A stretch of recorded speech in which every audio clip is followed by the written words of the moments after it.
아침 묵상 2024년 5월 10일 금요일 아침입니다. 오늘은 요한계시록 22장 17절로 21절 말씀을 통해서 성령과 함께하는 교회, 이런 제목으로 말씀 묵상의 은혜를 나누겠습니다.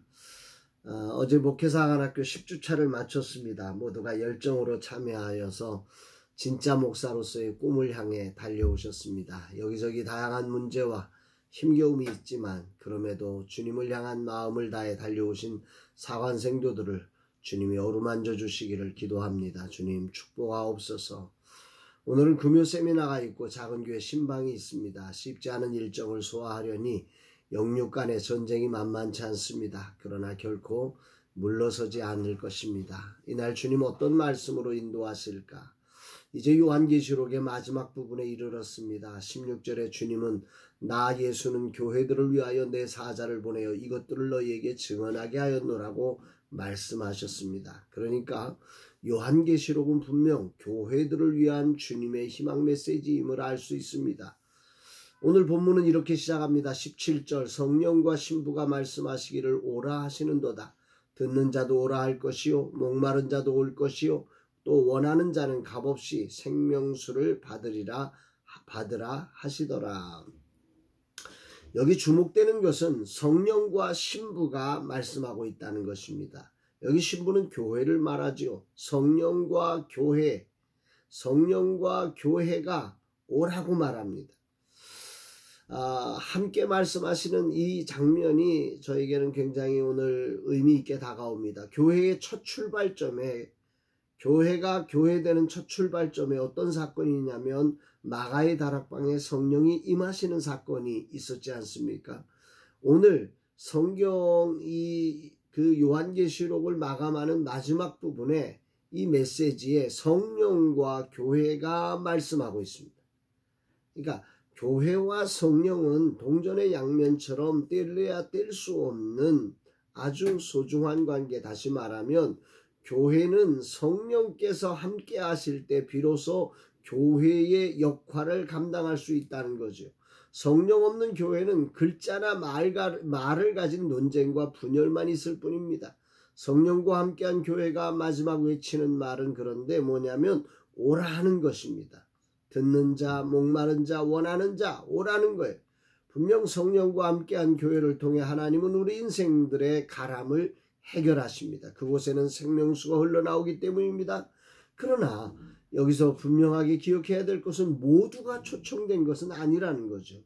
듣는 자, 목마른 자, 원하는 자들이 초대되고 있다고 하는 것입니다. 여기 반대로 이야기하면 듣지 못하는 자, 또 목마름이 없는 자, 원하지 않는 자들에게는 이 마지막 초대장에서 예외가 되는 거죠. 성령이 함께한 교회는 듣는 자나 원하는 자나 목마른 자 누구든지 값없이 생명수를 받을 수 있으니 오라고 초대장을 받고 있다는 사실이 오늘 말씀에서 대단히 중요한 메시지처럼 들려집니다. 주님, 이 종이 오늘도 들을 수 있어 감사합니다. 오늘도 목마름으로 주 앞에 설 수 있게 하시니 감사합니다.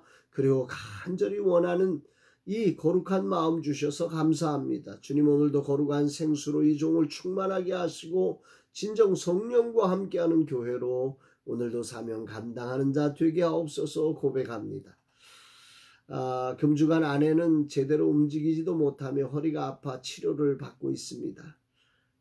저도 감기 몸살로 한 주간 골골댔습니다.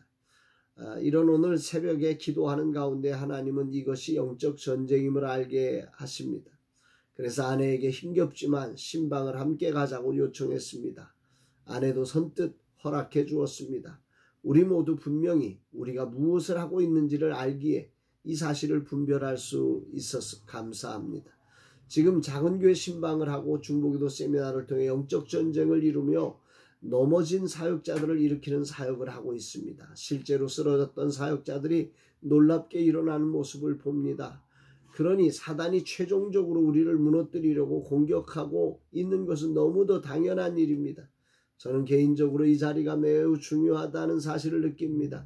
우리가 하는 일이 매우 하나님이 기뻐하시는 일이기에 사단은 그것을 가만둘 수 없어서 막 이렇게까지 발악하며 우리를 공격하고 있다고 하는 사실 때문에 이 사실이 기쁘고 이 사실이 우리에겐 매우 중요한 사건입니다. 그래서 여기서 물러갈 수가 없는 것입니다. 오늘도 소망을 잃은 작은 교회를 다시 이렇게 하늘 붕으로 이렇게 세우는 일에 지치지 않고 승리하는 날 되기를 기도합니다. 오늘의 신방하는 교회는 어떤 주님이 하신 일이 있을지 기대합니다. 주여 역사하여 주옵소서. 오늘 묵상은 여기까지 해야 합니다. 교회는 성령과 함께해야 한다는 사실을 깊이 묵상하고 이 거룩한 교회를 통해 생명수가 흘러간다는 사실, 그러나 듣는 자와 목마른 자와 원하는 자에게만 생명수가 흘러간다는 것을 깊이 묵상하게 됩니다. 요한계시록을 계시로 받고 기록한 사도 요한은 이 마지막 장면에서 무엇을 느꼈을까요? 교회는 오늘도 전해야 한다는 사실이지요. 여러 가지 핍박이 극심한 때였지만 요한계시록을 마무리하는 시점에서 듣는 자가 생명수를 마실 수 있기에 성령이 함께하는 교회는 오라고 전해야 한다는 것입니다. 이 땅에 오늘도 목마른 심령과 원하는 심령들에게 말입니다. 마지막까지 그렇게 교회를 향해 말씀하시는 주님의 음성을 깊이 묵상하게 됩니다. 오늘도 작은 교회 신방하는 날 체력적으로 아내와 나는 불가능한 날입니다. 그러나 아내의 허리에 안수하고 나도 믿음으로 무장하며 듣는 자, 목마른 자, 원하는 자를 향해 달려갑니다. 주님이 하실 것입니다. 주여 역사하여 주옵소서. 들려주신 하나님 목마릅니다. 원합니다. 오셔서 살려주소서. 우리 작은 교회 사역자들이 일어나게 하소서. 성령의 생수로 그 배에서 충만하게 흐르게 하셔서 다시 거룩한 빛이 교회로 서게 하옵소서. 오늘 금요 세미나를 통해 이 거룩한 성령의 생수가 흘러 넘치게 하옵소서 고백합니다. 사랑하는 여러분, 여러분들은 오늘 어떠십니까? 오늘이라는 시간, 정말 우리 하나님은 오늘도 듣는 자들과 목마른 자들과 원하는 자들에게 값없이 생명수를 공급하시는 하나님이십니다. 이런 영광스러운 자리에 정말 참여하고 있으면서도 사실은 그냥 몸만 생각만 왔다 갔다 하는 신앙생활에 나면 참으로 불행한 것입니다. 오늘 우리들이 이 마지막 때에 그 생수, 그 배에서 생수의 강이 흘러나오는 성령과 교회가 연합된 진정한 교회의 모습을 가지고 오늘도 세상 가운데 거룩한 생명의 샘물을 흘려내주는 거룩한 교회의 사명 이루어가는 저와 여러분 모두가 되기를 주의 이름으로 축복합니다. 사랑합니다, 여러분.